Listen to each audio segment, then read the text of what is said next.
It's going so good. Oh. Seriously, you can't keep doing that. Hey everybody, welcome back to the kitchen here with Chef James. We're gonna have some fun today. We're gonna make, we had a couple of requests. One was from a friend of mine back home, Brian, who wanted a cheese toast, a gourmet cheese toast. I'm not 100% sure what that is, but I think that'd be maybe like an open face, maybe open face sandwich, something maybe you finish in the oven. And the fine folks over at the Mother Road Market requested we do some sort of maybe a grilled cheese sandwich. And that is what we're gonna do, is a nice, maybe next level grilled cheese sandwich. Not too next level, but just a little bit more than the average grilled cheese sandwich. And in order to do that, we're gonna make our own 60-second aioli. We're gonna make our own kind of mayonnaise spread for that. Fresh, really good, totally better than store-bought stuff. We're also gonna throw in some caramelized onion. We're gonna get some caramelized onion going for our grilled cheese sandwich. And the butter spread, we're gonna knock the butter spread up a little bit.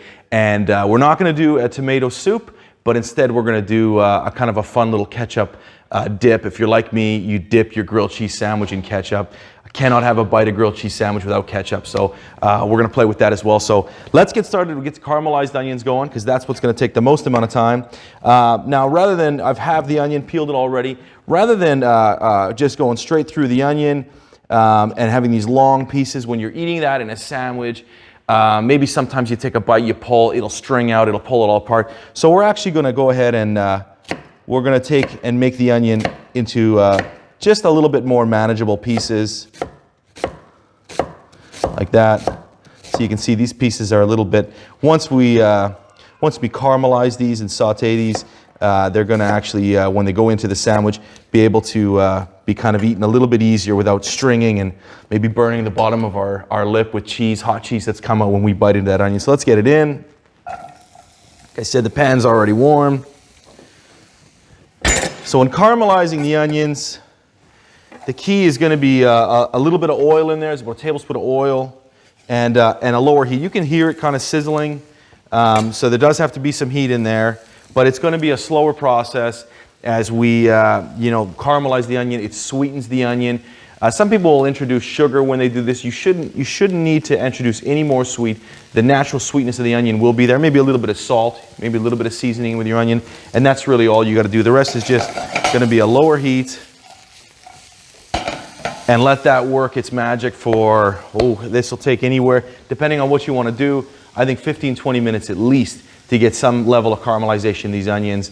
So let's let that do that. We're going to keep an eye on it, make sure that we got the temperature, the heat at the right level. And while that's doing that, we're going to put together our butter, and we're also going to make our aioli. So let's do that next. Okay, so our caramelized onions are caramelizing as we speak. They've been going here for maybe about 5 or 10 minutes, and they're starting to kind of get, you can see a little bit of the color, they're starting to sweat down a little bit. We're going to leave that on that lower heat. You can hear them, they're still kind of cooking. The heat isn't too low. We just don't want to get too much color too fast. We don't want to have a sauteed onion. We want to have a well-sweated, caramelized onion. It takes a little bit of time to get it there, and we're going to let that, we're going to let it take some time to get there. Earlier I said 20 minutes. It might actually end up being closer to half an hour. And that's still going to be a pretty light caramelize, but it should be good enough for what we're going for. If you've got a little bit more time, you want to caramelize it more, absolutely. If we want, we might just do that. But for now, let's move forward onto our 60-second aioli, as I like to call it. I don't know if it's exactly 60 seconds, but it's a super quick a way to make your own kind of home mayonnaise. And like I said, to me, it's a far better product. Really fresh, really creamy, rich flavor. In order to get there, we have a room temperature egg that we cracked and put in. You want kind of a tall, slender container for this. In here is our immersion blender. That's the tool you want to use for this in order to basically make a kind of a slow, this is a fast, I guess, emulsification. And having that immersion blender down there at the bottom with the egg is how we're going to kind of slowly mix our fat, which is going to be our oil, in with that egg. We've also got a little bit of salt in there. There's a little bit of our mustard powder. Basically, this is going to act more as kind of like the matrix, the binding that's going to help keep our emulsification together. We've got a little bit of everything bagel because this might be one of the greatest inventions that there's ever been is everything bagel seasoning. I absolutely love it. Use it on a lot of different things. So room temperature egg is in. The emulsion portion of our little mixer, that is already in as well. So the next thing we're going to add, we're going to want to get in our oil. And we're looking at about, for one egg, I'd say about a cup of oil. So we'll go ahead and pour that in. Now this is extra virgin olive oil. You want to use a really light oil for this, a light olive oil. We're not looking to impart a lot of color and flavor from the oil into this. We're seasoning it. That's where the flavor is going to come from. So this one will do. If you want, you might want to get a little bit of a lighter one. This is the oil that I had on hand. You can use a vegetable oil if you want. You're just looking to have a really mild flavor in there, so that that's not kind of the dominating agent. So you want to give it a little bit of a pulse. We'll see if we can get the camera kind of on there. So you're going to want to see a slow emulsification, little pulse. You see where that already started to mix. That's good. We want to do a little bit more, and it should slowly catch and emulsify the whole thing. And I think that's exactly what it did. So now we're going to stir it around a little bit. And you can see we've gone ahead and basically created our own flavored aioli. This is going to be our aioli right here. This is going to be what we add to the inside of our grilled cheese sandwich. And it is going to add a ton of flavor. It's an excellent flavor and really fresh. So much, but no preservatives in there. There's nothing like what you get from store-bought mayonnaise or anything like that. It's just really fresh, really nice. Set that aside. Set these guys aside. What also we're going to do here is we've got our butter. So this is just a stick of unsalted butter. We've gone ahead and we've put in about a quarter teaspoon, of garlic powder. We've got some chili flakes in here.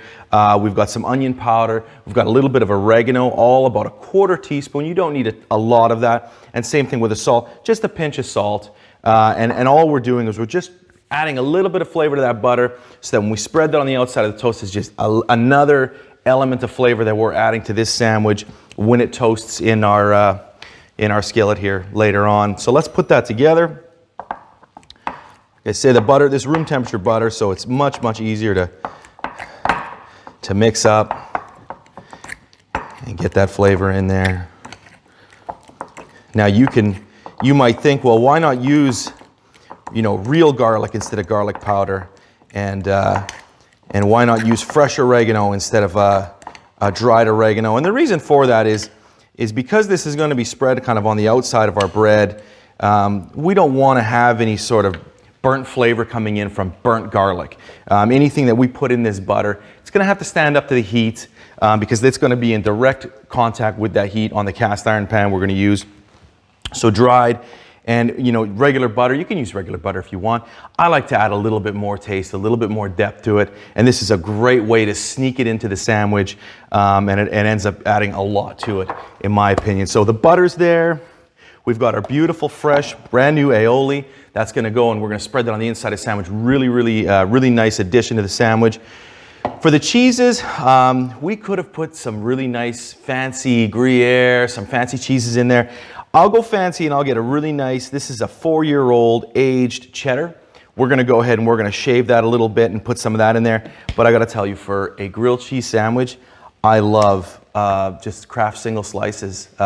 This is what I like. I like the processed cheese. I love that. I love that flavor in a grilled cheese sandwich. So that's what we're going to use for our cheese, and we'll kind of class it up a little bit, I guess, by putting that aged cheddar in there. But by no means is that a must. So we're going to give our onion a little bit more time. I don't want to rush that. We're not in a rush. We've got everything else, all the other components that we need for this. The only thing we're missing is going to be that ketchup dip. And so I'm going to take care of these onions for a few minutes, and then we're going to get the ketchup out, and we're going to kind of walk you through. That's a really simple one as well, but we'll do that here right away as well. Okay, so as mentioned, the last remaining ingredient is going to be our ketchup, our dip for this beautiful sandwich we're about to make. Now I love Heinz ketchup. You can go ahead and you can make your own ketchup if you want to. You want to get some dates. You can put this stuff all together, puree your own ketchup. I've done it. It tastes good. It tastes fine. But I got to say, in my opinion, I love Heinz ketchup. I grew up on this stuff. I'm used to it, so this is what I love. So take a little bit of your ketchup, whatever you want. I've got about, I'd say about a quarter cup, maybe a third of a cup in there. You start with that. And then what we're going to add to that is a little bit of cayenne, just a little bit of ground cayenne. Just add a little bit of heat in there, not too much. Not even, I wouldn't even say a quarter of a teaspoon. Very, very little cayenne. You don't want too much heat in here, but you just want a little bit at the back when you kind of take a bite out of that.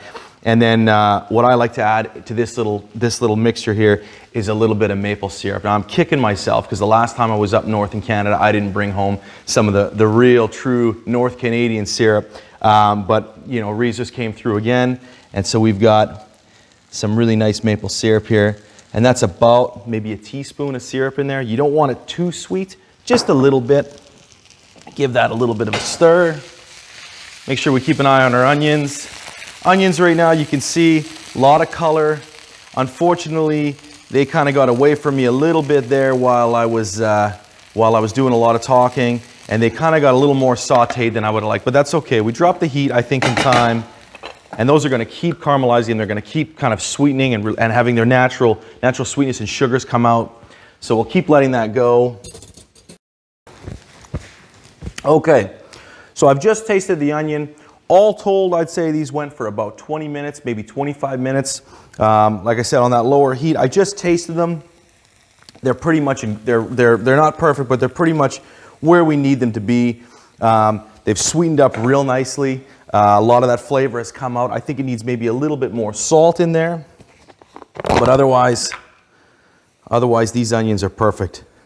And I made a little bit extra. I certainly won't go through all those onions, but I like these so much I'll find something else to use them for without question. All right, let's get the sandwich going. The cast iron pan is getting hot and has been getting hot.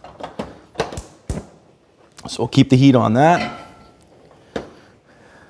So we'll take a little bit of our butter, and by a little, I mean a lot. We'll get that on the outside of our sandwich.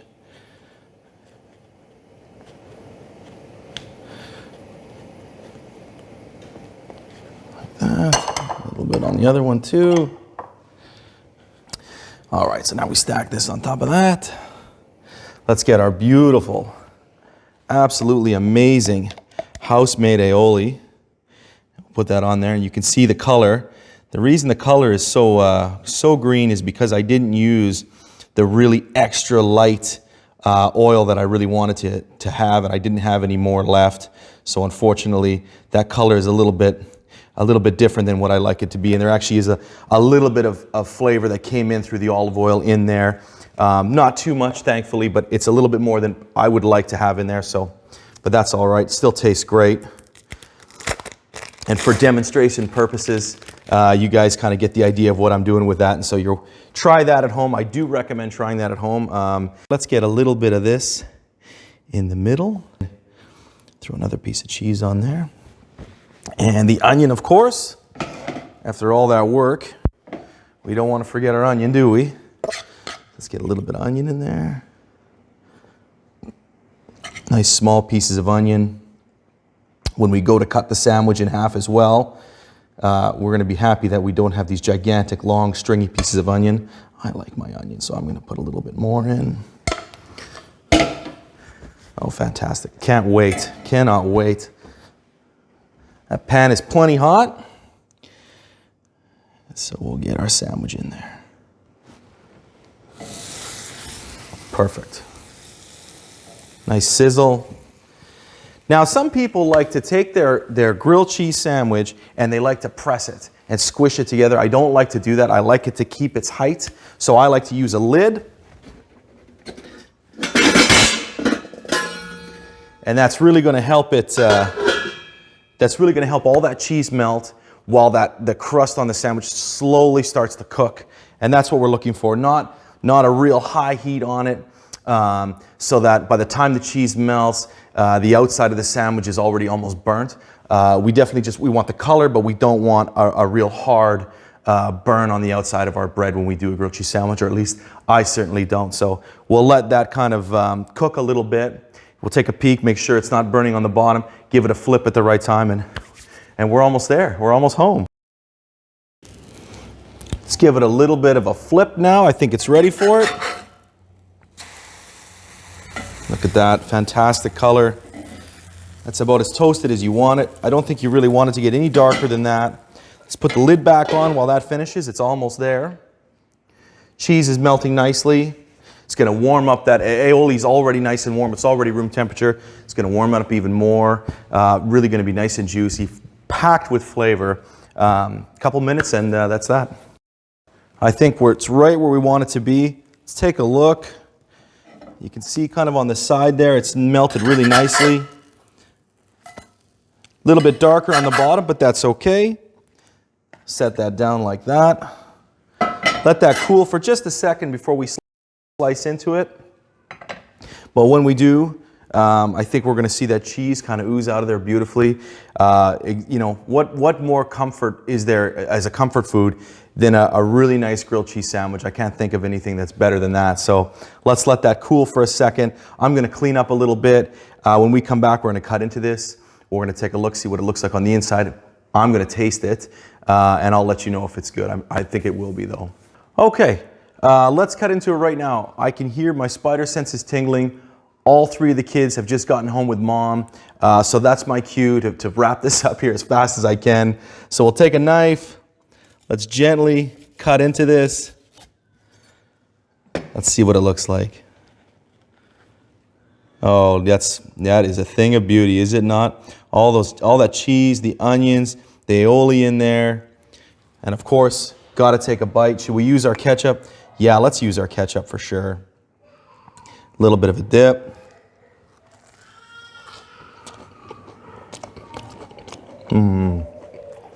Wow. A little bit of the cayenne from the ketchup. Not much at all, just a little bit in the back. Really saucy. That aioli, the cheeses, the sharpness of the cheddar cheese, the aged cheddar cheese. Of course, some of that sweet from the onion. Little bit of the maple syrup. I probably could even put a little more maple syrup in there because I love that flavor. But really nice balance. Salty, sweet, very, very little heat. Super, super savory. And modifications available galore on this. You want to put in bacon. Of course, bacon is the first thing that probably pops into everyone's mind. Cook the bacon before you put it in here, obviously just like the onions. Anything you want to throw in here, just remember that you're going to want to probably chop it up like we did with the onions, just so that it's bite friendly and cut friendly. And as mentioned, that's my cue. They're home, they're going to be hungry, and they're going to love dinner. So thank you for cooking with us. And Brian, I hope you enjoyed Mother Road Market. Folks there, I hope you guys enjoy this. I hope you try this. Play around with it. I mean, I could eat grilled cheese almost every day. So thank you for being here and enjoy your grilled cheese sandwich. Well, it's already made. I'm just salmon. Look at the picture. Okay, well, careful. You want to try the sandwich? No, I'm just there. You're not gonna try. That's dinner. You don't want to try the sandwich for dinner? No. Okay, you're just gonna stand on the ladder. And look at the. You're gonna look at the. Okay, all right. Well, we'll have it for dinner then. Maybe we'll have to have something else. We'll see. Hi, Dada. Hey, Bodie.